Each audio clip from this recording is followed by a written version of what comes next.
Welcome back, everybody. We're here, another episode of Energy Bites, first one of the college football season. So Yeah. I'm rocking my Razorback shirt or hat. And, Go Buffs in the big Absolutely. resurgence last week. So love that. That made me Yeah, so prime happy. time. How do you not want to run through a brick wall after hearing him talk? Right?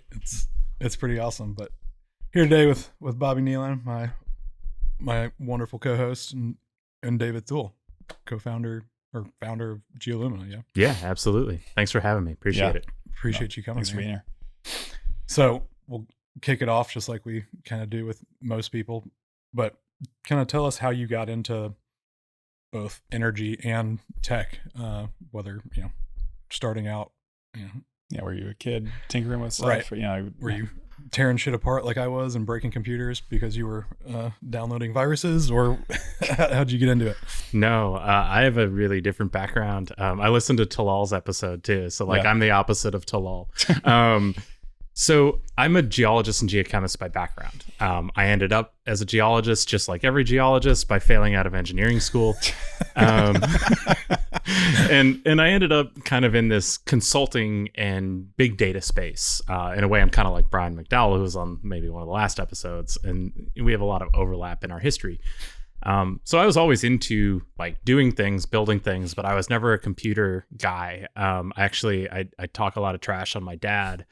Because my dad and my grandpa both worked at Cray Research, Cray supercomputers, but like on the finance side, but they didn't clue me in to like the fact that computers were a big deal. Yeah, it's a big deal, yeah.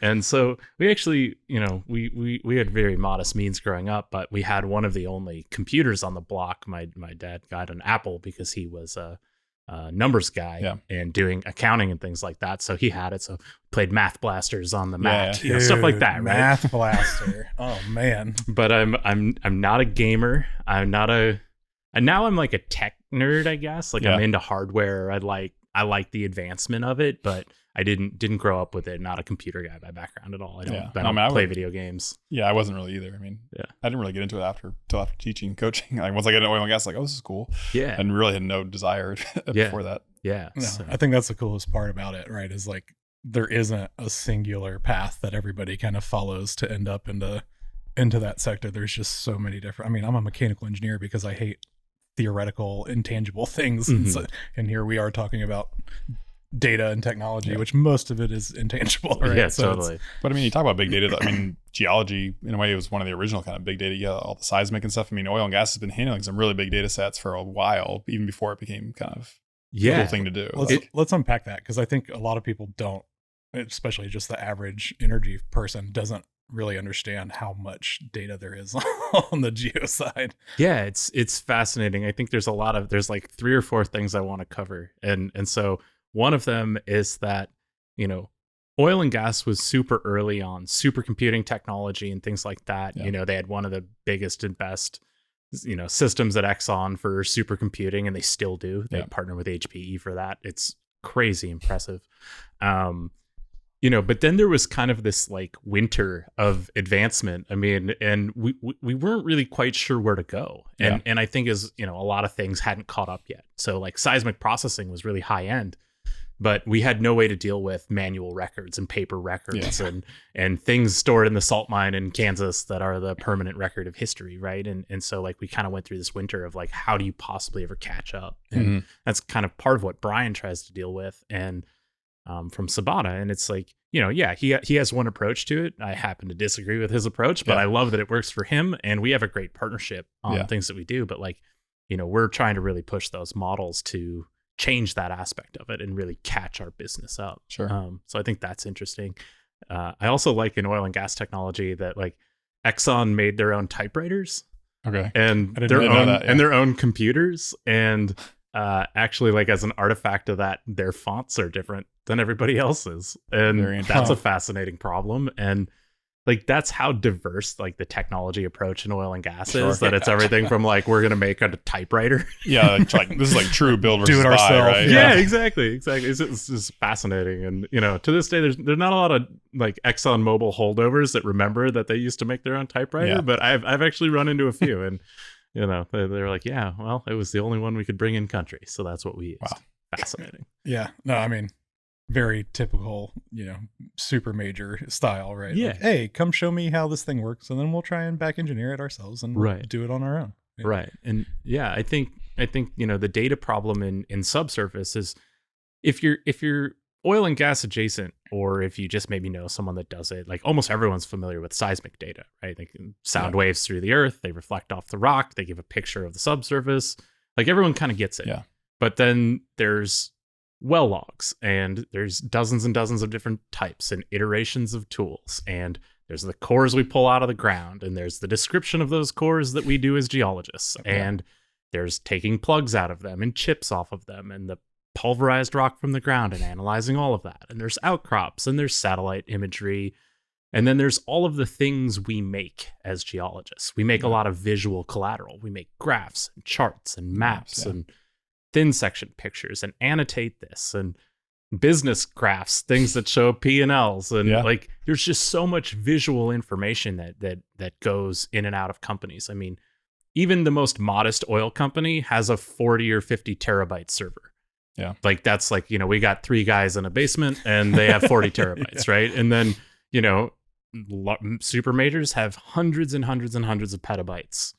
Yeah. Sometimes they have 100 petabyte scale single business units. Yeah, with the history that they have and everything. I mean, the Permian, goes back 100 plus years now. Yeah, and that doesn't even include all the stuff that hasn't been digitized yet. That all has value, right? Yeah. Mm-hmm. So it's a wild data space, and I think it's interesting because I overlap with like Silicon Valley tech guys a lot because I talk to VCs and we try to explain what we're doing, and they don't quite get it. And the reason is because if I'm in the city of Houston or the city of Austin, I'll get more data from cell phone location pings in the course of an hour than I'll have from the entire Powder River Basin, triple combo logs on every average 8,000 foot well across 50,000 well sites.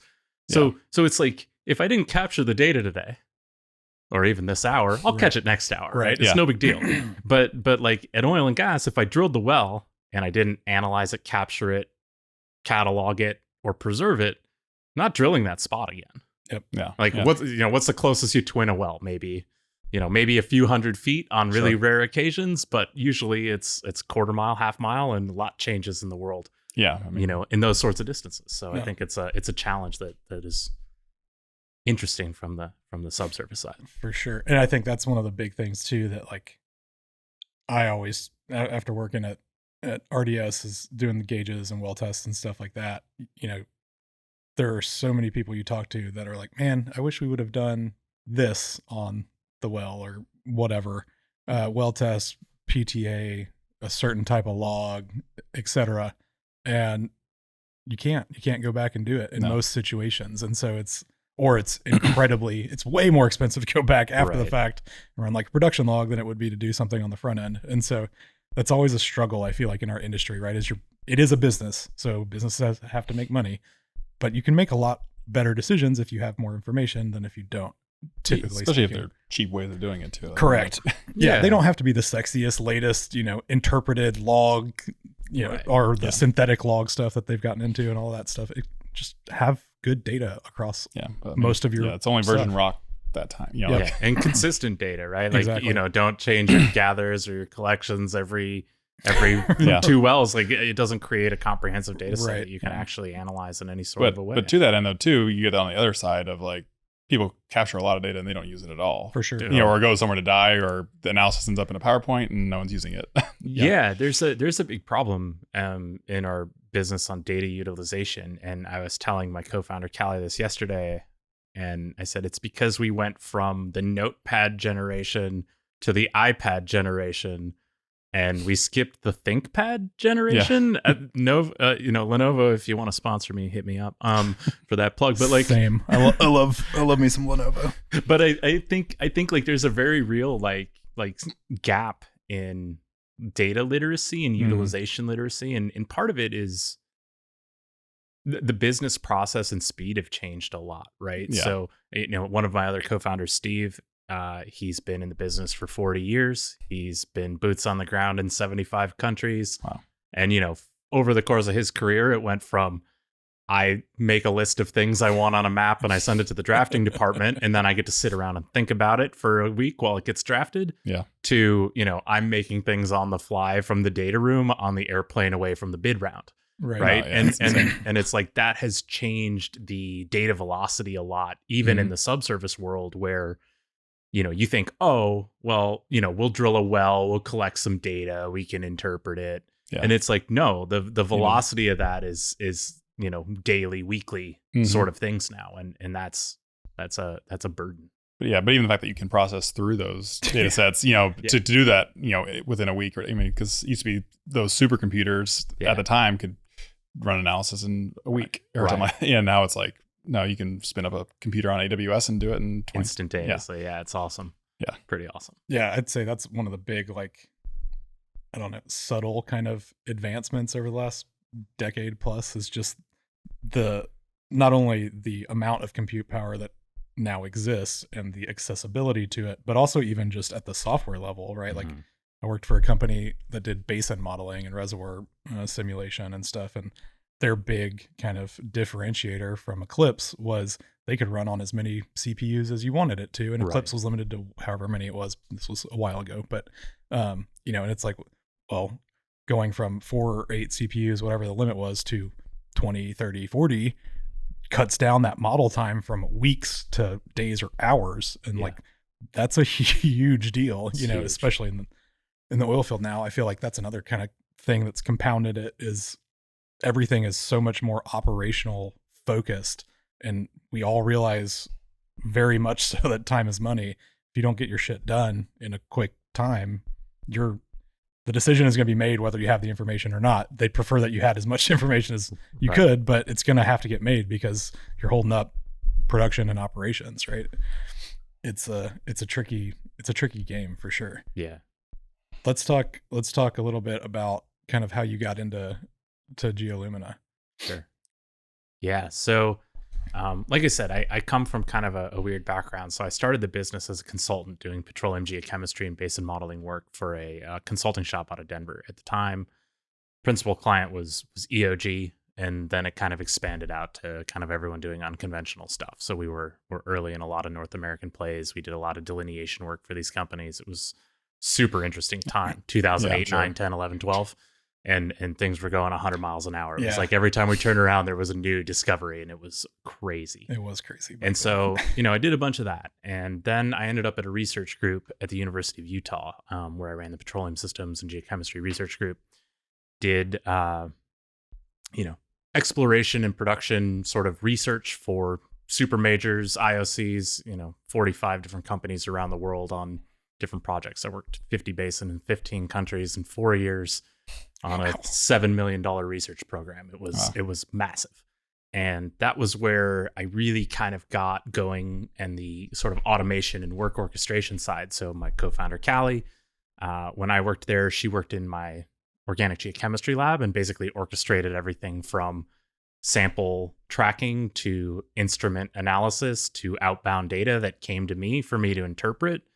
Because we couldn't really solve the interpretation problem. It was like we couldn't make the computer do it. The data sets weren't big enough. The technology wasn't advanced enough. And so it was about as much as you could do to automate a life is what we did, because I was on the road 60-70% of the year in countries all over the world. Wow. After that, I jumped to Austin to join a private equity backed company, did exploration in the Rockies. And then I founded a private equity backed exploration company. We raised $75 million, went out at least 100,000 acres, drilled some wells. It was a really exciting time, and things were interesting there. And then, we kind of started working on projects on the technology side. We just weren't really sure what to do next. And so started building things and hacking, and I learned more programming and started prototyping stuff. And we landed on this, let's use machine learning to replicate geologic insight, because so my co-founder Callie, she made a bird recognition app for her photography. Okay. And it just blew my mind, because I still remember she showed me this California quail that's in this juniper bush. Yeah. And it is super hard to see a quail even as a human, but the computer vision model had no doubt. And I was like, my God, that's just what geologists do. We look at a lot of stuff and make decisions. To find those And so we kind of thought, oh, this computer vision is like the way to go. Yeah. And so we started building product, and we landed in an incubator that was funded by Shell called Six Lab. It's in Austin. Okay. Yeah. And so we were in the first cohort of that. It's really set to launch at South by Southwest 2020. And that's in March. Oops. And everything fell apart. But, we got to launch product and start showing it to Shell, and we got really interesting feedback. It was like, one, we don't know what to feed these really cool apps. Like, where do we find this data? Like, and it's like, well, your core photos, you know where those are. And they're like, no, kind of, but basement somewhere. Well, I mean, they're in the server, but like different people had different knowledge of where things sat, and internal search wasn't great. And then, they also kind of said, well, this is cool. Also, do I really have to learn another tool? I don't really want to. Can we do something else? And I said, okay, automate it, right? Yeah. So that's what we kind of transitioned our product to, is this automated level of interpretation that does different geoscientific and engineering things. From there, we caught the attention of Techstars accelerator program. They have an energy specific one that's funded by Equinor, Kongsberg, and Capgemini. So we did that in 2021. And that was like right as we were transitioning our product. And out of that, from our demo day pitch, we landed POC with Equinor, and that went really well. Sweet. They're kind of loving that product as it's called Envision. So it's an autonomous system of agents that does interpretation and search and lots of really powerful stuff for users. And so, yeah, I mean, they're a great company for that. I mean, like that, they've had their issues, obviously onshore, this and that, but like as far as just like data and data open source and access, like they're a really great company from that standpoint. Absolutely, yeah, they're really pushing the technology, and they do a great job of maintaining open source packages and Python and stuff like that. And I think they have a really tech forward standpoint.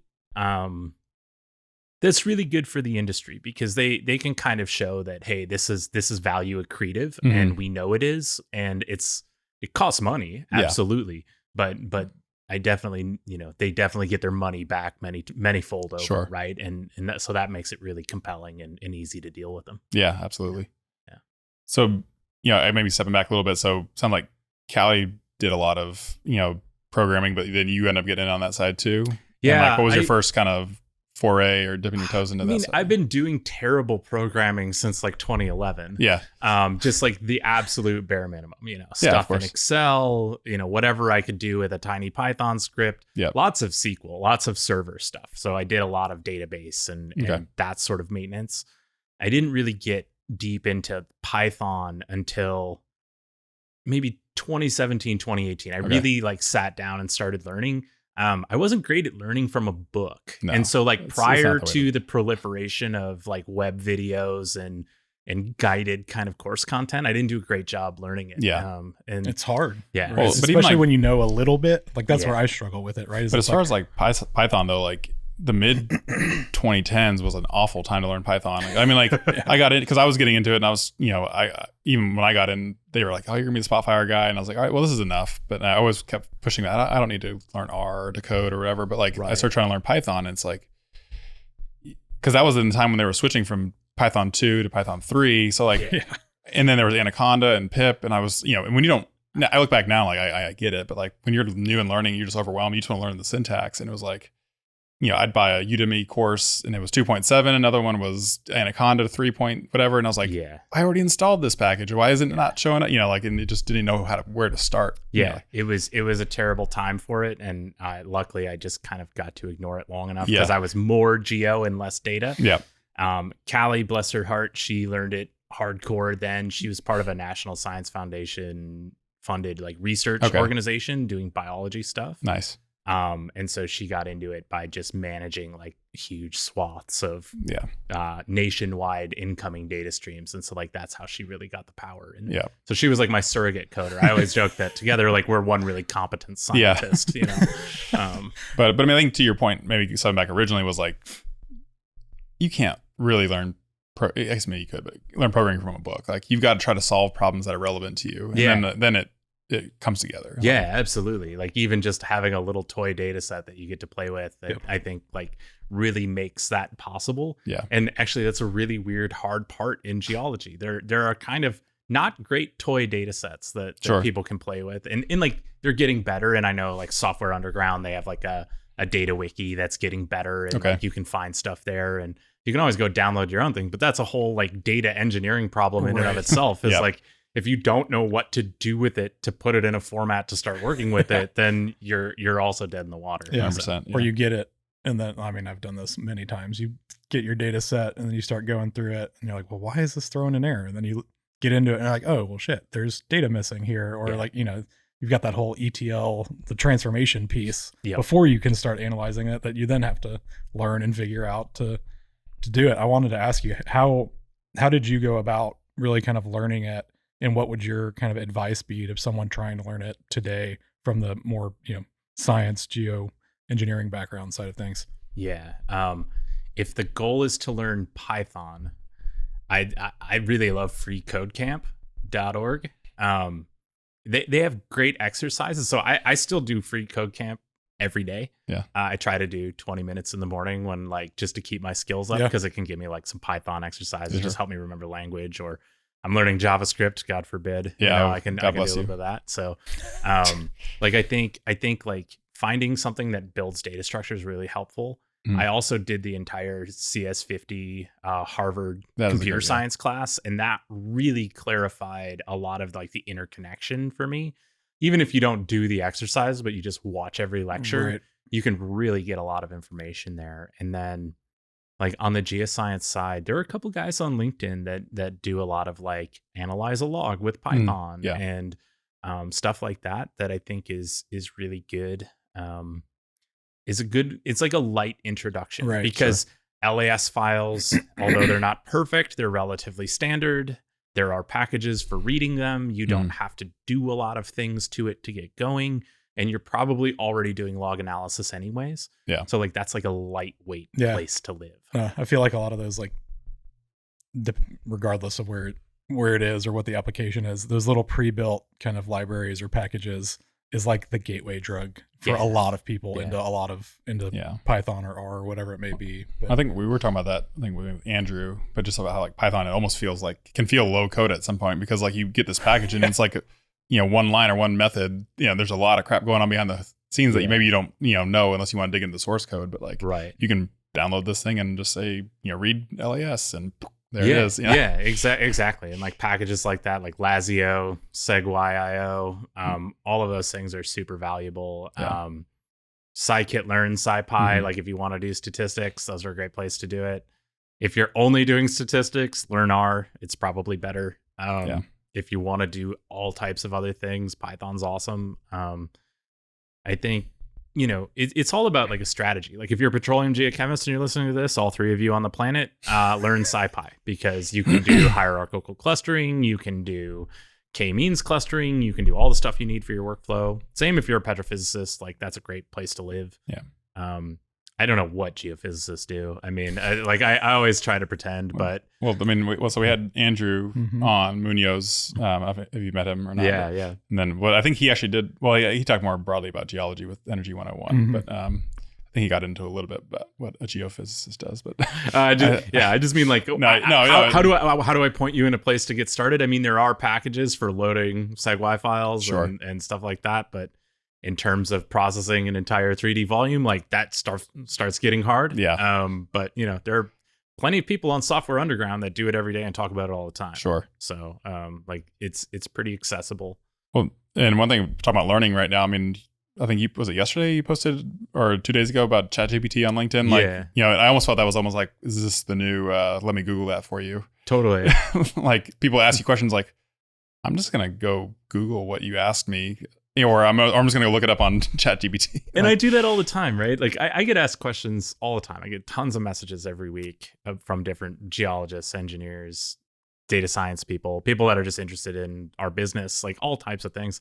And I find myself a lot Googling things for them. And like, I think I have a pretty good breadth and depth of knowledge in the business, but like I can't always remember every fact and figure. Exactly. So it's like, like there's this big gap in self-discovery isn't right, but like, adjacent interest discovery is a real skill. And I think, generation iPad doesn't know it necessarily. And some are very good, some are very bad, but like we have to keep encouraging people to learn. So like I hope people will ChatGPT answers, but also maybe I'll ChatGPT answers and we'll come to different conclusions, and I'll send them to them, and they can learn from me and I can learn from them. I like to keep my finger on the pulse of what people want to do. So yeah, I mean, I always say, because I did a bachelor's in mathematics, and like it was just a ton of proof based, and I think that actually taught me how to Google really well, because I'm like, how the heck do, so, but I learned really well how to put in like what I needed to find to get good answers to help me kind of unlock stuff for me, and like that's probably one of the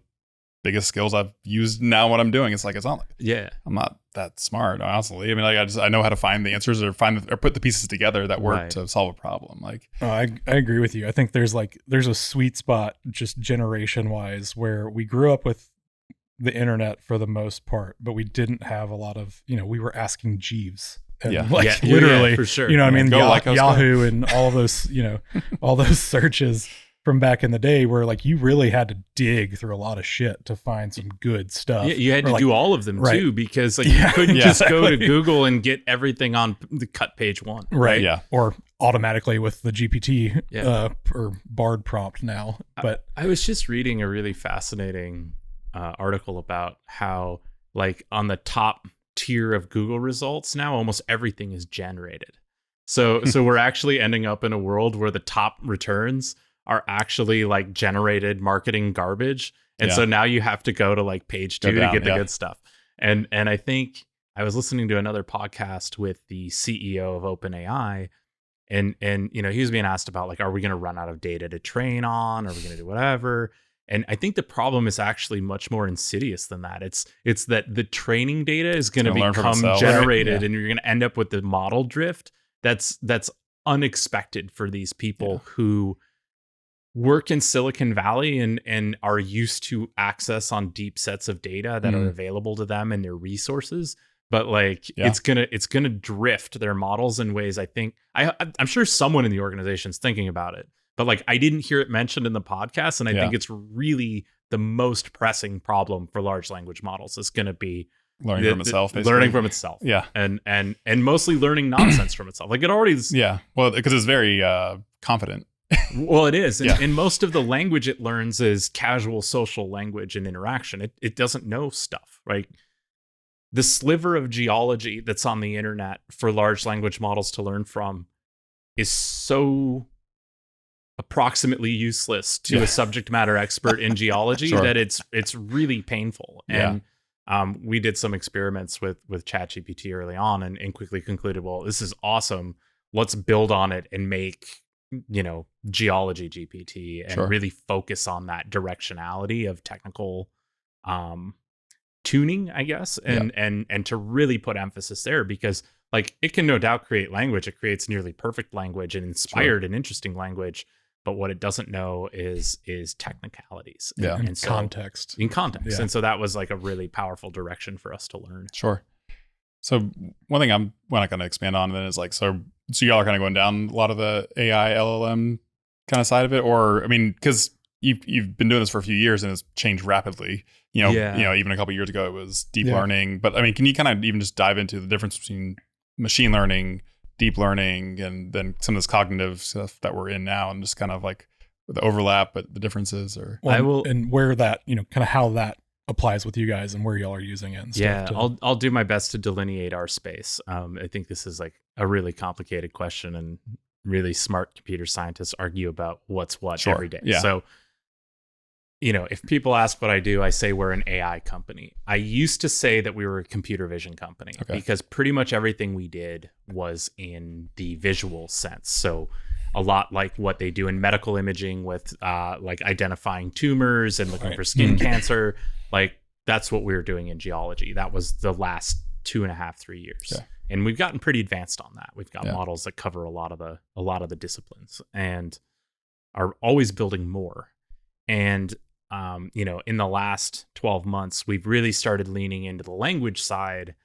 Actually not to do things that most people think. It's not to be like, what is the porosity of the such and such, or tell me about the KPIs of ExxonMobil. Like you can do that. That's all available to you as part of the product, but that's not really the intent. The intent is to obfuscate away work. So right now, if you're a geologist, about 10% of your time goes into imparting your knowledge on the system, and like 80% of the time goes into just clicking buttons to get things done. Yeah. And then 10% more of your time is like actually deciding if what you made was worth a damn. and like that's crazy, right? Like, Mhm. you know, we have Petra, we have Petrel, we have Kingdom, yeah. we have all these softwares, and like I have to click and click, click and click and click and click and click.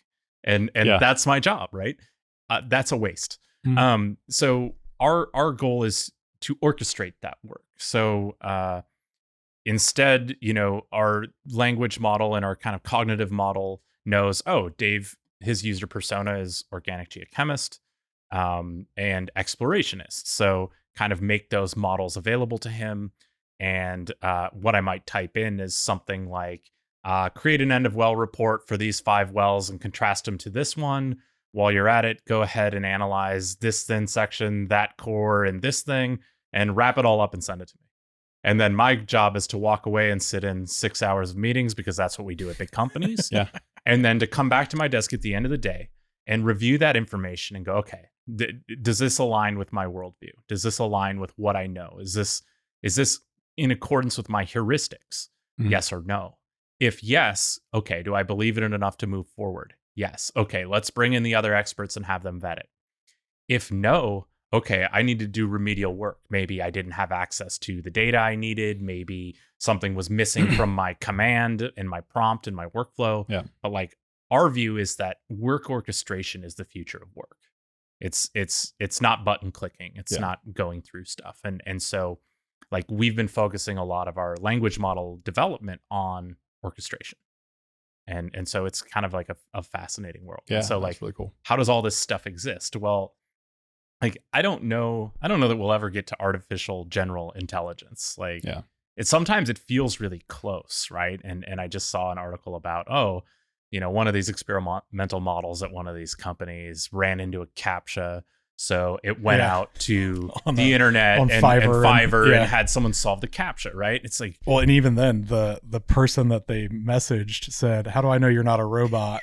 And I forgot what the response was, but it was like, it was pretty intelligent as Yeah. far as like how it right, it worked. overcame the obstacle. And it's like, I don't know if that's general intelligence or if it's just copying the internet, right? Yeah. Like, Sure.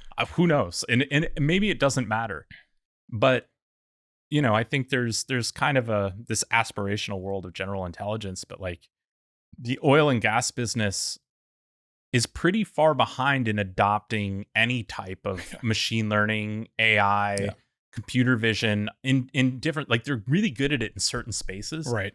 But like any business, they're really bad at it on the like broad deployment sense. And so there's so much, you know, to be gained from putting this in the hands of people that I think like we don't need to worry about like where OpenAI is going. Like, good, as soon as they make the next coolest model, I'm going to be piggybacking off of it Yeah. and training it for my expertise.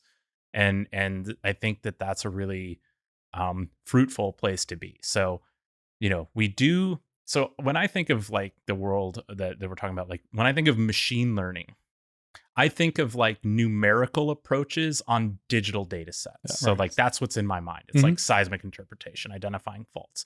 We don't do a lot of that at Geolumina. We do a little bit. We have some log analysis modules. We have some things that dovetail with all of the unstructured things that we analyze. And so most of our models, like I said, are in computer vision, which their entire purpose is to take legacy information, make it structured, indexed, and searchable with no action by a person. Yeah. And so like we do that, we deploy that regularly. So we have one client that gave us a couple terabyte drive and said, you know, show us what you can do, right? Sure. And so, you know, over the course of 12 weeks or whatever it was, we let the system process through and create that structure and build information behind it.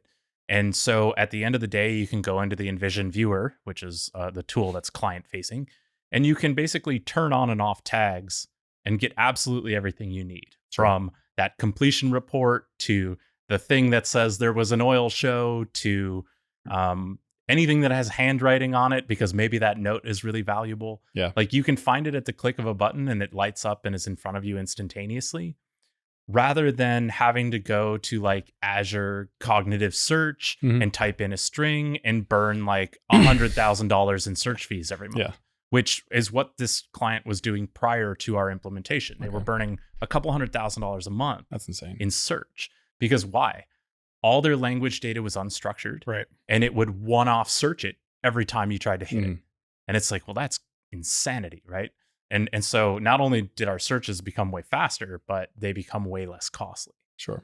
All right. So, I mean, this is not, I mean, the geo's in the name, obviously, because that's your background, but this is not specifically geo work necessarily. Like, no, it can kind of understand and do anything. If you're a finance person, it can find the stuff you're looking for. I mean, that sounds similar to a project we did at Grayson Mill recently, where we, and if you want to get into the stack that you use, or if you want to keep it more, close to the vest, it's fine. But like we used like the Tesseract deal and ran some like leases through it because there was a clause that our land team wanted to find. Sure. And our data engineer Sean, ran OCR over those and then dumped all that information into Elasticsearch, and we were able to index it and search that stuff. And it's right. How good was your OCR? It went pretty well. I think he found like a handful of files that just weren't like formatted really, but he was able to take most of them, like align them and work. Okay. And some of them, they almost had like shadowy stuff over the letter, so they weren't great. But I mean, that was a small fraction, and those were ones that someone individually could go, look at if they needed to. But cool. And so when you scale that, those few dozens or hundreds of records, I think about 4,000 we did, they become tens of thousands of messed up pages. Oh yeah, right. And so like we've spent a ton of time building models that completely cope with that. Things that are not in full page width text, like written leases, right? Things like drilling reports that have multiple columns and are weirdly assigned. And, like the hardest part is getting the language out in any way that is some cohesive thing that can be searched. And so like we've spent a ton of time building models that do that across different formats and layouts and old typewriter fonts and handwritten things. And like those are the gaps in Tesseract, right? Like Tesseract's great if it's a relatively modern font and it's even something that came from a computer or a typewriter that is a fairly common one. Yeah. But like if it starts getting weird, man, you're in a lot of trouble, and it takes a lot of effort to kind of get that data validity up there. And so we take a similar approach, but with different tools. So we have our own. You built your own. We have our own OCR engine. We have our own search kind of structure and engine that's built off kind of a different technology than Elasticsearch. So, No, I think that's, going back to how much data we have, especially how much data we have that is not even remotely close to being, or it might be digital, but it's not structured, it's a PDF. Yeah, it's a PDF. Great. That's not digital. Great. That's computer paper, right? Yeah. We've got a decade worth of frac, post-job reports and PDFs. Yeah. Fantastic. What do I do with that? It's just garbage, right? And so I think that's one of the coolest things. I mean, when I saw y'all's demo and stuff at Tech Night, it's like, man, just being able to like say, hey, I'm looking for, completions. And then you can get into how y'all have been able to structure everything and make everything discoverable regardless of what division of the company it's in or what region or what basin or any of that stuff. It's all there, and it's all linked in these really nice, clean ways. It's pretty awesome. Yeah, thank you. Yeah, we're really happy with it. I mean, again, for something we didn't think that we were making, like it's really turned out to be cool, because the beauty is once you read and we say pages a lot, but like it might be a slide from a PowerPoint, or it might be an actual PDF page, or it might be an Excel table from a report. Once you've read it and recognized, the system has recognized what it is, it takes action. So if it's a table of porosity and permeability data, it converts that to a porosity and permeability graph.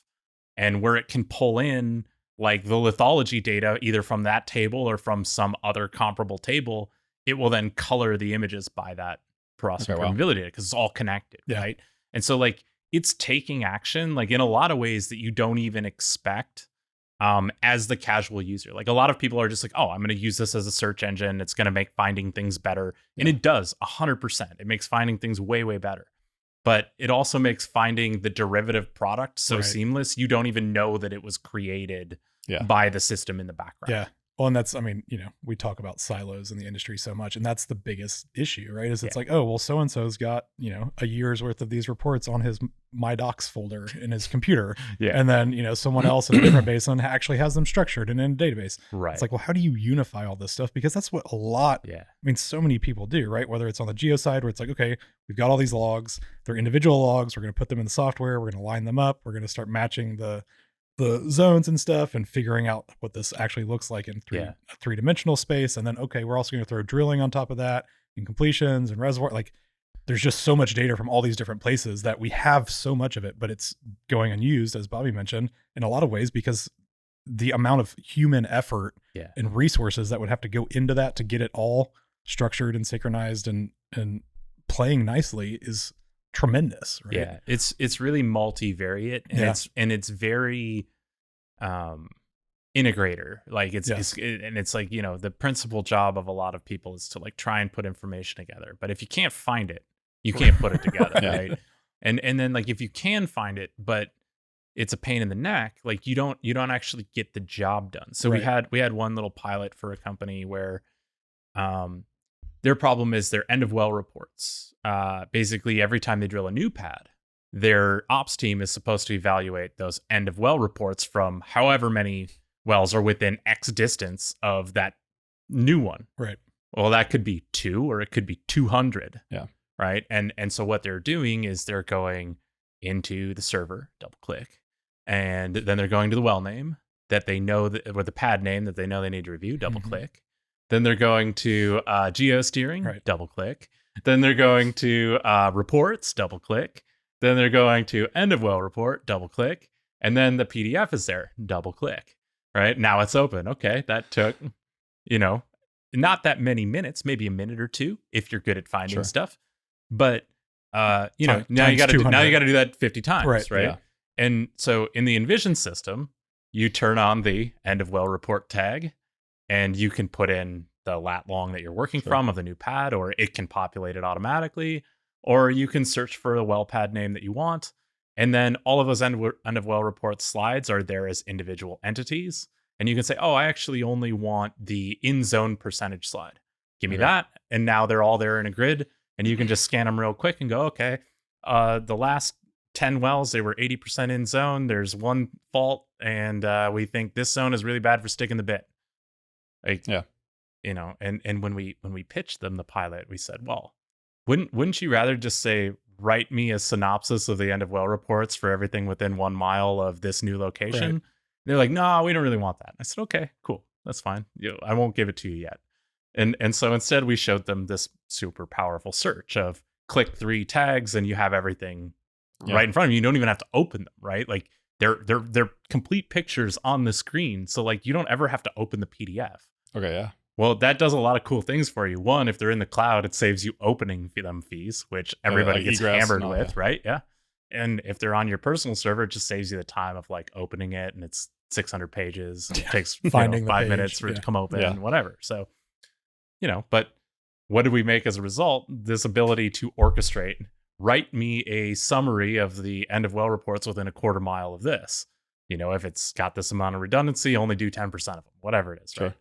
And so now you can orchestrate your work that way, and then you go to your ops meeting, and then you come back and it's on your desktop. Yeah. Is the idea of being able to essentially prompt it something that y'all either currently have or are working on in the... Yeah. So we've been building the background models for a while. There's functionality in the system, like demo style. It's mostly limited by the actual data we have in the back end right now, because like our demo data sets aren't very deep. Yeah. So like I can tell it to give me the core summary of the 10 sleep, and it will access 5 cores and write that into a report, and I can download it as a Word document. And it's pretty cool. Yeah.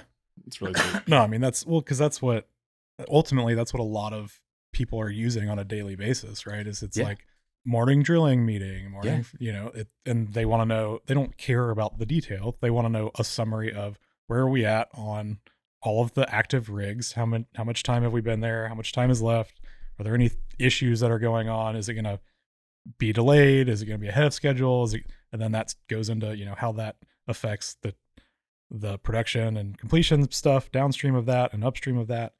And so it's I think that's, and it's also the way that people, especially now with all the LLM stuff, people almost think that way now, where it's like, okay, give me this, and in this space, it's that extended Google search almost, really where you're cool, right? adding those very specific things that you're looking for. My own selfish goal is to eliminate daily reporting from anyone's task list in the next 5 years. Yeah. I don't care what kind of daily reporting it is. My goal is to completely automate that away. And it's not because we don't want to do it. It's not because there's not value in it. It's because it negatively impacts the revenue per employee of each of these companies. Yeah, right. And I don't know if enough people use that as their most important KPI, but it really should be. Yeah. Right. Because if I can take a team of 5 geologists that spend 60% of their time reporting on the next thing that's going to happen, and I can eliminate that, they can still know all of those report aspects, but they can be reallocated to finding behind pipe opportunity or step out opportunity or completions, collaboration, optimization opportunity with the engineering team. That has a return on investment many tens of times higher than accurately summarizing the last 20 wells. Yeah. Right. And like, I think we really lose sight of that as process oriented companies, right? Because it's incredibly important to summarize the last 20 wells so that the engineers know what they're going to run into.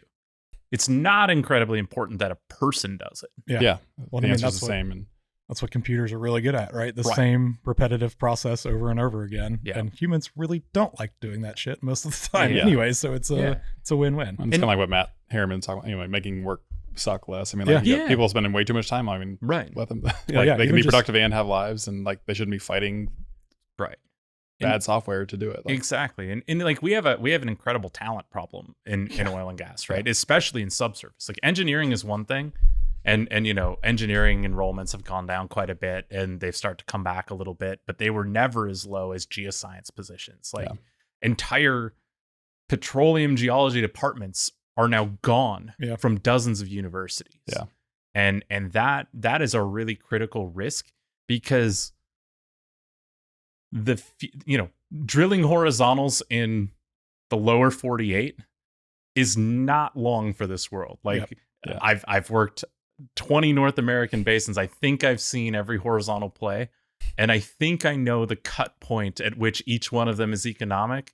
And we have to still go up quite a bit for any of the marginal stuff to come back to being a reality. Yeah. And so that means like we're way behind on the resource discovery curve. We're way behind on the supply curve, and we're way behind on the personnel curve, because so I'm 39. I just had my birthday on Monday. Happy birthday. Thank you. And I'm about the oldest of the young geologists. Yeah. I came into the business right at the 2008 crash. And so after me, no one else stuck it out. So they all failed out of geology and went back to engineering or something. But so like there's not a lot of people behind me for a couple of years, and then there's a blip coming up, but then we had the 2014 and 2016 problems. Mm-hmm. Yeah. And so it's like, there's just not a big tranche of people there. Well, really, how many of them have even done exploration work? Cause it hasn't, almost zero. Yeah. Lots of well sitting, and there's lots of stuff to be learned there. Sure. But when they were sitting wells, if the computer was sitting wells for them, they would have been able to learn exploration and step out development opportunities. And so like, there's a problem there. And so then Steve, my co-founder Steve, he's, like I said, he's been in it for 40 years. So he's on the younger end of the baby boomer retirement wave. Yeah. So like all of his friends are out or on their way out of the business in the next year or two. And like he's explored everywhere there is to explore. He's been on the ground in 70 countries. Like it's pretty hard to find someone in our business that's been on the ground in 70 countries. You're going to have to bang on a lot of doors. Yeah. Right. He's done Libya and all of Africa and both coasts of the Atlantic. And like, he's been there and done it. Yeah. And like, I think I've covered a lot of basins. I've done 50 basins in 15 countries, but like, that's nothing compared to Steve. No. Right. Right. And so it's like, but you're going to even be in a top, whatever percentile of people.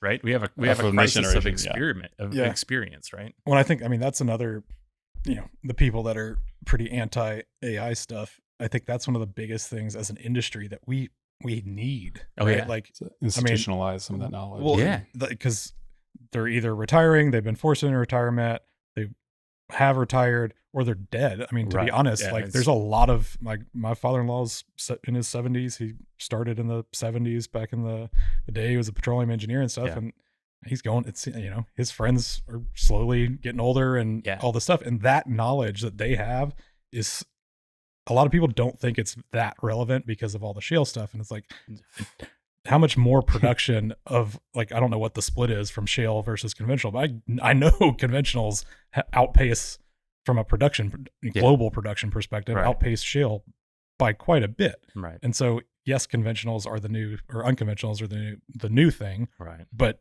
conventionals aren't going They're anywhere. not going away. And they produce so much. And then, I mean, the only reason I know anything about conventionals is because of my internship and stuff that I did early on. Yeah. And then I went into shale, and I've been in shale ever since. And it's like, unless you're working in the US, at least, unless you're working Gulf of Mexico or some legacy, you know, Permian stripper well type stuff. Yeah. There's not much room for that. And then you go outside of the US, and it's like, it's all conventional stuff for the most part. Right. And so being able to have the knowledge and train models that impart the 30, 40 plus years of knowledge from the last generation and our generation is so valuable, especially in the long run. Cause you're right. Like we're running into, you know, all these secondary and tertiary kind of tiered acreages aren't very economic, even at $85 a barrel today. You know, like you got to get over 100. Yeah. And we talk about all the time about making a digital Steve. Yeah. So like, you know, like that's a very real goal. Right. And it's because I think people always used to live on in their publication record. Yeah. Right. And so like, there's a lot of knowledge that would get summarized by people at the end of their career in their 60s and 70s as APG members. This is what happened when we discovered this field, and this is what happened when we did this.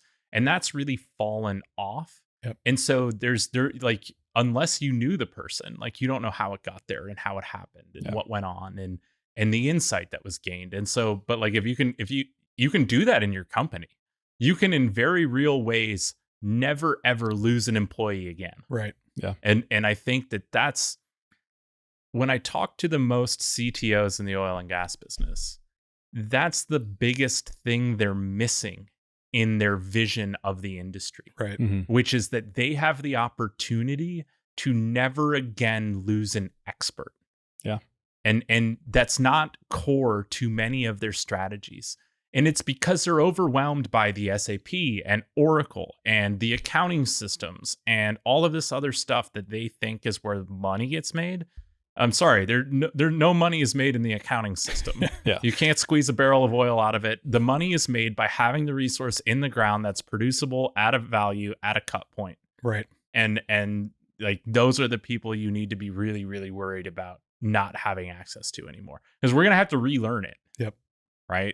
Like as an industry, we're gonna have to relearn how to explore for oil and resources. Yeah, whether it's carbon sequestration reservoir or a geothermal reservoir or an oil or a gas reservoir, like we're in very real danger of going through the pain of having to relearn all those things. No, it's you're spot on with that, because I agree with you. A lot of the IT stuff, they see it as well, this is where a lot of money is, therefore that's where the money comes from. Right. But it's like, if you're an IT department looking at an accounting group, the way you're going to benefit the company is by cutting costs there. Right. And they're not generating revenue. Right. If anything, they're a cost center. They're a cost center. Oh, I mean, they definitely are. I mean, and we have a lot of great people back there, but it's like, I never understood until I was at this company where I had the view of it, like how big the back office is. You know, like, it's huge.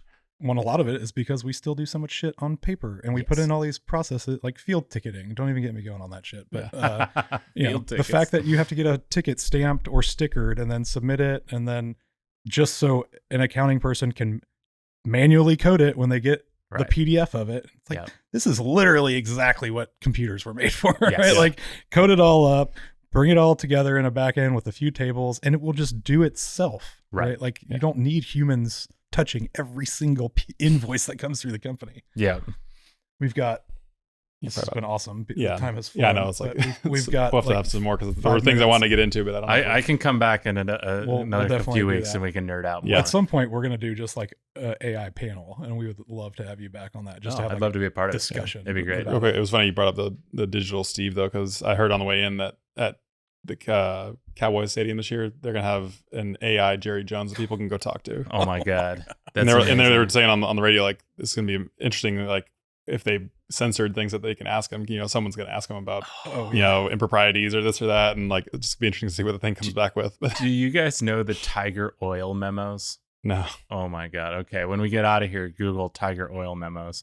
But they are a treasure trove of ornery, offensive, outrageous internal memos from an oil company that existed, 70s and 80s, and I think even into the 90s. But they're like a fascinating glimpse of, how some people run companies. But I would love to make a Tiger Oil like AI GPT, because it's just like, like there are one-line memos about don't you dare leave for lunch before 12:01, or like Ralph. The spoons are mine. Stop taking the spoons from the break room. I mean, they're just like all range of hilarity. Yeah, mostly not at all pertaining to oil and gas, but just like inter-office operations and this guy's view of what you are allowed and not allowed to do in his company. I'm gonna check it out. Yeah, there's so many of those. I might have to scrape that and make Tiger Oil GPT. It's would just be ornery. Just like a Smarter Child back on AIM, and just ask it questions just to get the ridiculous answers from. Yeah, exactly. So awesome. at the end of our episodes, we do like a speed round where we just kind of ask you some questions and pepper off some short answers for it. But the first one I'll ask is, what's your favorite book or kind of most influential book or top few books? I really like Travels with Charlie in Search of America. It's a Steinbeck book. It's a story of his own travels across America and like kind of things that he's seen. It's fascinating. Yeah. I also really love Sand County Almanac. That's like I don't know. That was like first wave environmentalism. It was like a really popular book for that. It's basically a chronicle of a guy living in Sand County and all of the comings and goings of wildlife. And it's super interesting. Yeah. What you got? Kind of two-piece. So cloud or on-prem, and if cloud, what platform? Yes. That's a good answer. Because we didn't really get into that. I was going to ask how stuff was deployed. I made a joke at the AAPG and I got chastised because he was not from America, so he doesn't like it. But I said, like we're American Express, right? We're everywhere you want to be. Yeah. And like that's unfortunately the reality of probably AI services. Is we have to be on-prem, we have to be in the cloud, we have to be hybrid, we have to be private, we have to be whatever. So we unfortunately meet everyone everywhere, and it's the bane of my existence. So I mean, it sounds like you had to build it modularly so that it could be deployed roughly anywhere, not like cloud native or anything. But I mean, like it is served internally on AWS, and that's where it lives. But like only because they provide startup credits, and that was a great place to build it. It doesn't have any particular advantages over anybody else. So, cool. What are some of your favorite Git repos, or just some Git repos even in general that geos may or may not know about that would be super helpful? That's a great question. Or libraries. It doesn't have to be a repo specific. Yeah, I really love there are a lot of different repos that like chronicle advancements in different AI models. And so basically like you can find them and they're like great at chronicling the difference from one thing to the next. I can't think of any names off the top of my head, but I really like those. They're like great summary places to start playing. A couple of AI companies make some really cool like open source, like H2O AI. They make like the ability to make chatbots pretty easily. There's like I don't even remember what it's called. It's like Open Chat UI or something like that. It's basically like ChatGPT front end, but you never have to build it. It's just a repo that you can just plug in and you can use it as your front end. That's really convenient. Stuff like that is good. Like I like things that are like kind of generalized and like you can plug into some other usability. So those are my Cool. I don't code every day, so I Yeah. don't have a lot of great insight. Oh, it's right there with you. Yeah. So you're a really good follow on LinkedIn. Who do you like to follow? Or is there a certain follow that you really enjoy? Man, I feel like I thumbs up a lot of stuff I see on LinkedIn Yeah. because I really enjoy it. I like a lot of this Texas focused energy and grid discussion. Yeah. Maybe David Blackman and a few other people, Yeah. like they talk about this stuff a lot, and I think it's really fascinating. Snoop Dogg. I just started following Snoop Dogg. I haven't On seen him LinkedIn? post anything. Yeah, he just shit. joined. Yeah, no, Snoop awesome. Dogg. So everybody follow Snoop Dogg. I think it's fascinating, like brand pivot for him. So Yeah. I haven't seen like anything come up in my feed from Snoop Dogg yet, but I'm hoping. Yeah. Fingers crossed. I really like the who's the CEO of Liberty? Chris Wright. Yeah. I love following Chris. He's always got something good to say. No, yeah, he does. And he's got a great background for it, right? Yeah. Like if anybody should be talking about that stuff, he is one of those people. Yeah. But he also just has a great perspective on it, right? Right. It's not one way or the other. He is very straightforward and factual about things, and also has a really good diverse background and experience to kind of back up that opinion. I absolutely agree with you on that. Yeah. We'll do one more and then we'll wrap it up. Favorite video or board game? I don't play either, and my wife hates me for it. I really There have you played the game? I think it's called Pandemic. Have you played it? It's like diseases spread around the world, and you have to fight those video diseases. game or a board no? game? It's a board game. I think I played the app version of that for a while. It's pretty fun. It is if fun. if I have to play a board game, I'll do it. I'm not great at remembering all the rules. I will play some D&D. I like that a little bit. But like maybe once a year is enough. Yeah. So yeah, I'm not a big gamer. I spend a lot of my time being a nerd and thinking about geology. So yeah, I'm not far off with you. Like, I haven't played video games probably since I was younger, and it was always sports games. Yeah. But like, for me, like people like to do puzzles. Like, if I'm going to solve puzzles, if I'm going to use my brain that way, I'm going to do it. Like on the computer. Purpose. Yeah. Yeah, something financially beneficial. Yeah. Totally. I'm a big outdoors guy. So like if the choice is play a board game, play a video game, or go ride a mountain bike, I'm gonna ride a mountain bike every time. For sure. Yeah. Well, cool. The last question we normally ask is what's some advice you would give to somebody, geologist, engineer, etc., getting into or trying to get into the kind of energy tech space? Start building. Yeah. I mean, and validate often. And also don't give a shit about if people don't like your idea. Absolutely. I think I've been told 2,000 times since I've started this company, it's never going anywhere. It's never going to be adopted. It'll never work. Oil and gas is dirty. You can never do this. There's no money for that. And like, if I had listened to any of them, we wouldn't be where we are today. And yeah, it wasn't a perfect journey. It's not like linear. It never is. For sure. But I think like if you want to do it, get after it. And if you know nothing about starting a business, find a mentor, find someone that's built something and just let them be your cheerleader. They'll probably also say no too many times, but it's because they're pushing their own experience on you. And so just like hear it, internalize it, and then decide if you want to pay attention to it or not. Like it's totally valid to ignore advice. So feel free to do a lot of that.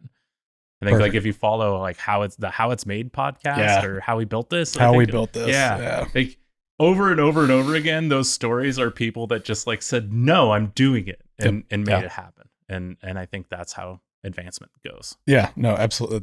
You've got to be, if you're not being rejected, it's probably not that innovative of a thing, right? It's an iteration, not a step change almost, right? Yeah. Well, where can people find you? Where can people find Geolumina?